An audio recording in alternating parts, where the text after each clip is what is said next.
انما انا بشر مثلکم، اے نبی کہو میں تمہاری طرح مثل بشر ہوں. اور یہ مثل بشریت میں بہت سارے لوگ دھوکہ کھا گئے.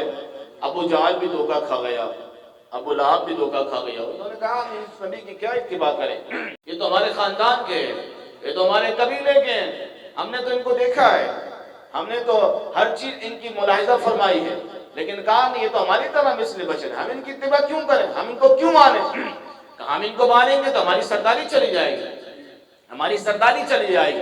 حضرت مطلب ان کا یہی نقطہ نظر تھا نا کہ اگر ہم نے ان کو مان لیا تو ہماری سرداری چلی جائے گی. لیکن ان کو یہ معلوم نہیں تھا کہ اس بارگاہ میں جب آ جائے تو سرداری جاتی نہیں، ملا کرتی ہے، جاتی نہیں ہے. حضرت عمر رضی اللہ تعالیٰ سے کسی نے پوچھا یا امیر المومنین، حضرت عمر رضی اللہ تعالیٰ بکریاں چلا رہے، بکریاں چلاتے ہیں، آپ بکریاں چلا رہے ہیں، آپ خلافت پر تخت نشین ہو گئے، آپ رونے لگے، آپ رونے لگے. آپ سے پوچھا یا امیر المومنین آپ روتے کیوں ہیں؟ فرمایا میرے نبی کا مجھ پر کتنا کرم ہے.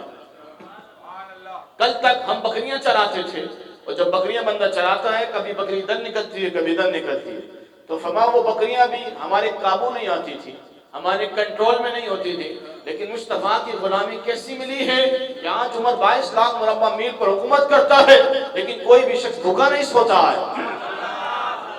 فرمایا حضور کی غلامی